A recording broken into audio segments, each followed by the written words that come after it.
All right. So picking up where we just left off, I am timed by 5 minutes. So basically, an aquanaut and an astronaut kind of the same. An astronaut goes to space, and an aquanaut does the same thing underwater. The final term that is really important for us to understand today is scuba. So, scuba is a type of aqualung, which I'll explain in a second. It's a type of aqualung that allows a diver to breathe underwater. So, an aqualung is so scuba gear technically it usually has an oxygen tank on it, and so it's called an aqualung. You take it underwater, and it helps you breathe. It gives you oxygen because I'm pretty sure we all know that we can't hold our breaths long enough to go that deep underwater. I know I can't. I'm not really good at holding my breath. Um, so yeah, that's so. Sylvia Earle was a marine biologist. She was an aquanaut, and to be an aquanaut, she used her scuba gear. So that's how those terms kind of tie into what we're learning. So, marine biology is really important, and I think we need to know why her discoveries and what she did was so important to how we learn today.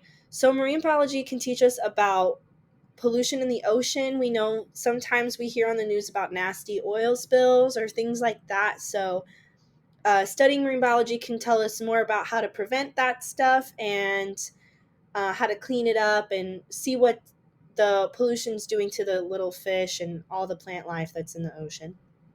Um, so we also can learn different energy sources. So if you've ever driven by those big windmills, those are an energy source. They come from air. So marine biology, we can look into how to get energy from the ocean. So if we can get it from the air, why can't we get it from the ocean? But most importantly, marine biology is a very broad science. So you could focus on anything. There are some scientists that are marine biologists, but they specialize in learning about sharks, which would be a really fun job. Sharks are my favorite. But you can learn, you can be specific about anything you want to learn in the ocean. Coral reefs, like I said, sharks, pretty much anything in the ocean. You can become specialized in that specific thing. Um, the ocean, as you know, takes up a lot of the earth. So understanding that helps us understand Earth as a whole better. And it's just a really important topic. I did include the video that was before this video. So I'm not going to play it again. But if you didn't get to watch it, it's before this. She's a really cute girl, just talking about how she wants to be a marine biologist. Okay, so now that we understand marine biology a little more and we know who Sylvia Earle is, I wanted to focus on one of her main projects. And this was a really important thing, and I uh, think you will find it really interesting too. So it's called Tektite 2. Um, and everyone who worked on this project, it was Sylvia Earle. She was the lead aquanaut, so she was the leader. And she worked with Dr. Alina Sismant. Not sure how to pronounce it, but that is her name. She was a scientist aquanaut, so um, studying everything underwater.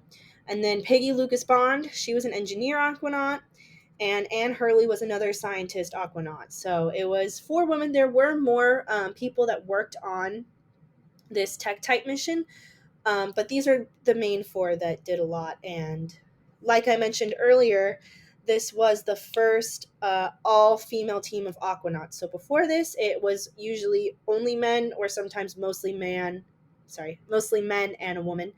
But this was the first all-female team. So I think that's really awesome. And just here's some pictures of them living in Tektite, which I'll get into a little bit more right now. Basically, Tektite was, as you can see in this image right here, don't know how clear it is. There's a better image on the next slide.